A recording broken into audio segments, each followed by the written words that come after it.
சமீபத்தில் நடிகர் அஜித் நடிப்பில் வெளியான விடாமுயற்சி படத்தில் த்ரிஷாவோட கேரக்டர் பெரிய அளவில் விமர்சிக்கப்பட்டுச்சு.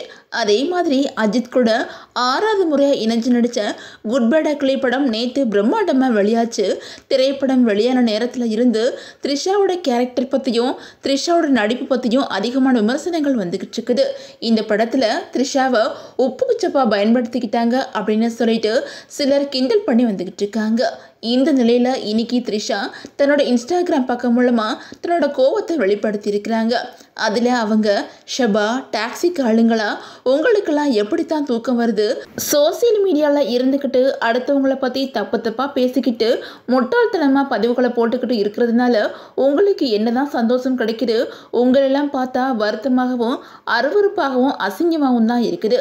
பேரும் இல்லாமல் அடையாளமும் இல்லாமல் கோழைத்தனமாக ஏதாச்சும் பேசிக்கிட்டு இருக்கிற பைத்தியங்கள் தான் நீங்கள் எல்லாரும். உங்களுக்கு கொழுப்பு அதிகமாக இருக்குது, கடவுள் உங்களை ஆசீர்வதிக்கட்டும் அப்படின்னு சொல்லிட்டு ரொம்பவே கடுப்பாக பேசியிருக்கிறாங்க. இதுக்கு என்ன காரணமாக இருக்கும் அப்படின்னு சொல்லிட்டு சோசியல் மீடியாவில் சில பேச்சுக்களுமே அடிபடுது. அதாவது சில நாட்களுக்கு முன்னாடி த்ரிஷாவோட ஃபேன்ஸ் குட் பேட் அக்லி படத்தோட ட்ரெய்லர் வெளியிட்ட போது ஒரே ஒரு லேடி சூப்பர் ஸ்டார் தான், அது எங்கள் த்ரிஷா மட்டும்தான் அப்படின்னு சொல்லிட்டு கமெண்ட் பண்ணியிருக்கிறாங்க. இதுக்கு நயன்தாரோட ஃபேன்ஸ் குட் பேட் அக்லி படத்தில் த்ரிஷா நடிப்பு ரொம்ப மோசம் அப்படின்னு சொல்லிட்டு விமர்சனம் பண்ணி வந்துட்டு இருக்காங்க.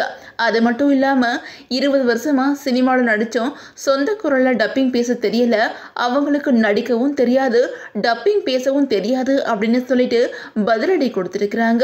அதே நேரம் நயன்தாரா நடிப்பில் டெஸ்ட் படம் நெட்ஃப்ளிக்ஸில் சில வாரங்களுக்கு முன்னாடி ரிலீஸ் ஆச்சு. இந்த படத்தில் முதல் முறையாக நயன்தாரா தன்னோட சொந்த குரலில் டப்பிங் பேசியிருப்பாங்க. சோசியல் மீடியாவில் இந்த சண்டை பூதாகரமாக வெடிச்சுக்கிட்டு இருக்குது. இந்த நிலையில் நயன்தாரோட ஃபேன்ஸை அட்டாக் பண்ணுற விதமாக தான் த்ரிஷா இப்படி ஒரு போஸ்ட் போட்டிருக்காங்களா அப்படின்னு சொல்லிட்டு பலருமே சொல்லி வந்துட்டு இருக்காங்க. அதுலயும் த்ரிஷா வெளியிட்ட பதிவுல டாக்ஸிக் அப்படின்னு குறிப்பிட்டிருக்காங்க. அப்போ அந்த டாக்ஸிக் அப்படிங்கிறது நயன்தாரா தான் அப்படின்னு சொல்லிட்டு சிலர் அடிச்சு சொல்லி வந்துட்டு இருக்காங்க. அதாவது நயன்தாரா நடிச்சிட்டு இருக்கிற ஒரு படத்தோட பேரு டாக்ஸிக் அப்படின்னு இருக்கிறதுனால த்ரிஷா டீகோடோட இப்படி போட்டிருக்கிறாங்க அப்படின்னு சொல்லப்படுது. இதனால நயன்தாரோட ஃபேன்ஸும் த்ரிஷாவோட ஃபேன்ஸும் கடுமையான வாக்குவாதத்தில் ஈடுபட்டிருக்கிறாங்க.